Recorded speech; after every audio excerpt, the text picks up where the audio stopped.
Hey, happy Fun Day Monday, Sunday, whatever day it is for you.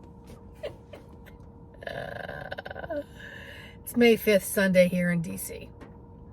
So as many of you all know, I have spent decades being the recipient, the client, the patient of multiple different modalities, some of which have had such a profound effect on me and my development and bringing things together in such a propelling way that I've gotten certified in a few of them.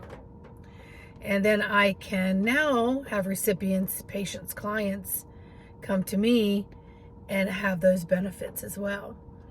But I still have to go back and be a recipient, patient, client of these modalities to continue my own growth journey.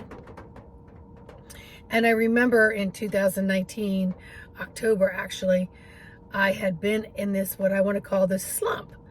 I had been in these, I just can't, I don't feel like I'm getting answers. I'm getting frustrated. I'm at this plateau. I'm stuck. So I went and I got a Zoom session for past life regression. And in that session, the first scene. Now, in past life regression, you'll get clips of a movie or a clip of different movies. And at the very end, you kind of have the aha and you can put it together. So I call them scenes or clips or a piece of a video. So I'm in this Zoom session in the comfort of my own chair, in my own home where I know I won't be disturbed and I can really get into the subconscious.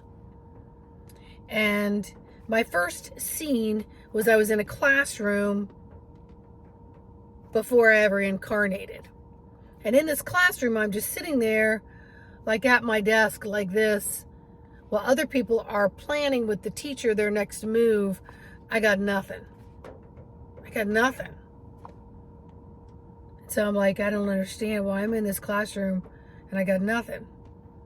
And then I realized there was this blank piece of paper in front of me. And the people on the other side of the room, they were designing their piece of paper or their next piece of paper or reviewing what they had previously put on the paper about how they were going to move to their next step. My paper was blank. And the next paper was blank. The next paper after that, it was laid out like a brick road. As far as I could see it, they were all blank. I thought, all right, well, I'm going to sit in this scene and I'm just going to be patient because I'm expecting something to appear on the page for me because that's kind of old programming, right? Like, give me something to start with. And all I had was blanks. And so this beautiful dragon dinosaurish looking creature came out and started running on the brick road of paper, putting its footprint on it in different spots, saying it doesn't have to be complicated, just start. Each page doesn't have to be filled with this momentous information. It could just be a dot, dot, dot, dot, dot. And as you go for these little footprint dots, it will connect you. I thought, oh, what a concept. And then I went to other scenes within this session. And my last scene, I went into this, what looked like a top of a mountain. And there was like this stone sitting there for me to sit on it.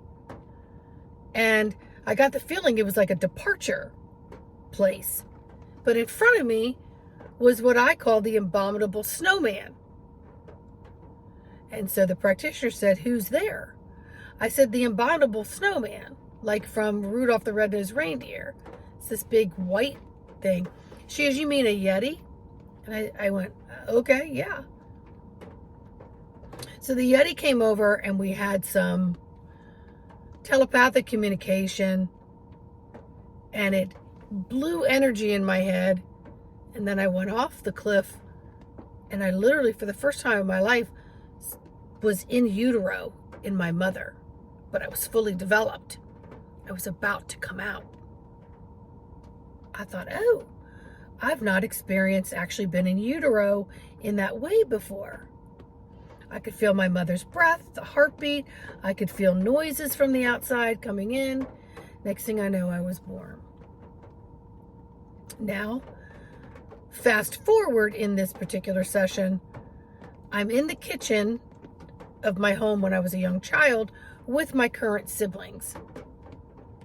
And I leave my body and I go back up and I'm at the top of this mountain sitting on this stone in front of this Yeti. Telepathic information comes through. I go off the cliff. I'm back in my body in the kitchen with my siblings.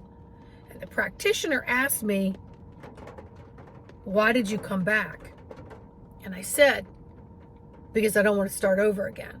I came here with a list of things to do, and I didn't want to start the process over again. I was going to complete my tasks. So then fast forward, I'm back in my chair. Session comes to a closure. Now, periodically for 5 years now, the Yeti will appear visually in the sky with my eyes opened or closed in sort of a meditative, dreamy state. And the Yeti will always be talking or moving. And it looks like the abominable snowman. It looks like pictures of Bigfoot, whatever it is. Now, fast forward to today, to this morning. I got up early. It's rainy, cloudy here. Decided I had time to lay back down, kind of go in. I go in. The scene comes on. And there now is the Yeti. Talking. I can see the hair on its face. It's making itself much more clear and visual for me. And I keep hearing Ewak, Ewak, Ewak. And then there's a second one.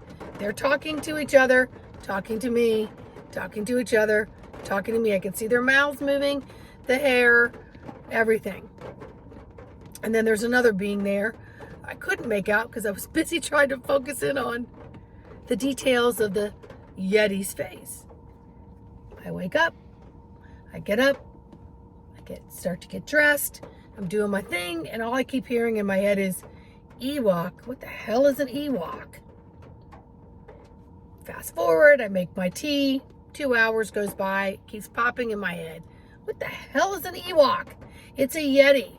And then I hear, Yeti's what you were told it was. Remember, these are physical earth words that you're being told what to call something.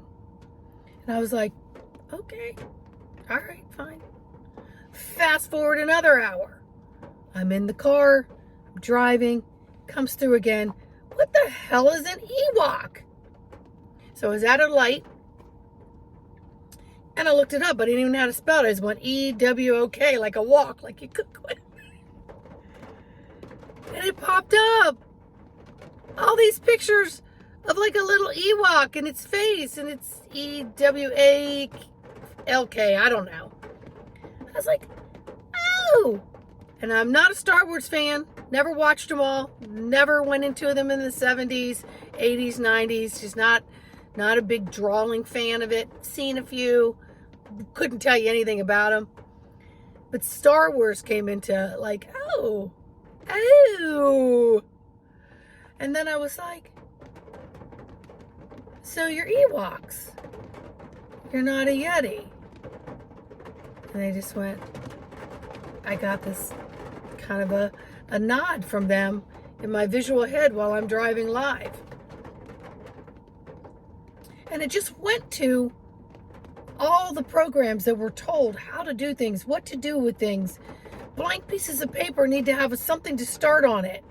And when your brain is in complete neutral and you don't know how to start, you start to blame things and wonder, why am I not hearing? And you get frustrated. And then all those adrenaline juices block you from even putting anything on the page. Maybe you could just write your name on the page and start, right? Maybe it's drawing a flower. Maybe it's just looking at the page and saying, what a beautiful blank page. How nice it is to not have a program on there. Yes, it was a little overwhelming when I saw the whole white brick road of all these 8x10 squares of blankness. But fast forward 5 years, I have put things on those papers but I've created them. And I've created them through spiritual guidance. And I've created this from erasing the paradigm of programming that has been taught to me and creating my own program for what works for me, and then feeling strong enough to be in my own physical self that nothing teeters me. No one teeters me. Even if there was a professor of Yeti standing there, or a professor of this or that has degrees to the nth degree trying to tell me what they've learned and what I should know from what they've learned, doesn't teeter me. And this is the beautiful thing about emptying out the vessel from all of its old programming. And it is happening on an energetic level, which is why people are feeling so many symptoms of illness, of dis-ease, of discomfort, is because your body's trying to just empty and self-clean. It's trying to take out the trash. It's trying to take out what no longer serves it.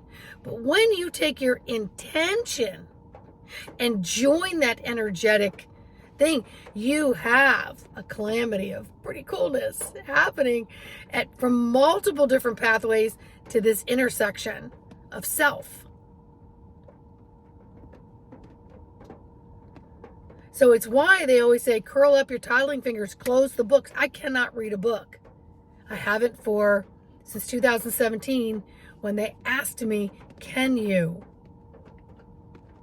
let go of everything you know and start over? And it was this overwhelming, yes, I can. Yes, I can. And then I go with that inner conviction. I go with that gut instinct, that brain. I go with the mental whatever that works synergistic with the heart center. And then I can look at all the programmed information as just information. It's just multiple paths to different destinations so that you can bring in inner and understanding and outer standing of what it is you're doing here in this lifetime. So the sooner we get in here and wring out the cellular, we can get busy with the cellular. That's right. The sooner we get in here and assist with wringing out the cellular, the things that don't serve anymore, we can then start opening up to the cellular and allow the cellular to start filling ourselves with new information as it comes through to you, for you, with you, to be shared when you're ready. Whoa! What a concept. All right, everybody. You just marinate on that. Yeah, just marinate on a little of that.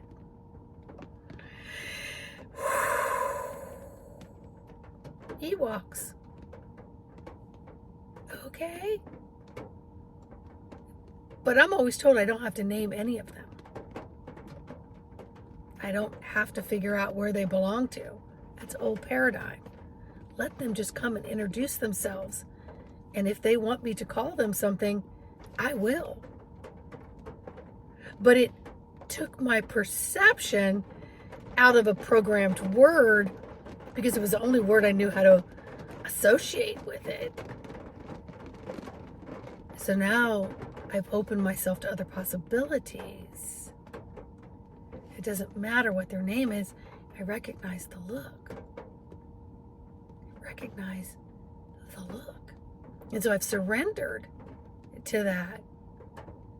And so now I can allow more to come in and let it all be teachable. Let it be teachable.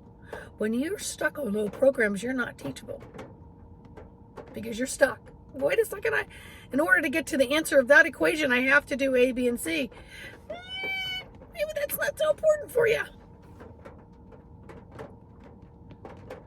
So just open yourself up to different concepts, different ways to get you to multitude of destinations through multitudes of veins and pathways. And play. Play while you're doing it, because the playfulness will allow more flow. And it melts away the rigidity of programming of coulda, shoulda, woulda, do it this way, approval, disapprovals, all those things that get stuck in the psyche of the mental, the psyche of the emotional, the psyche of the spiritual, the psyche of the physical self that has muscle memory, and then the psyche of the energetics. Willing to wring it all out. Please let me know if you want a session with me. You want to start on this journey and get a little bit closer to your cellular self and get your footprint in there. All right?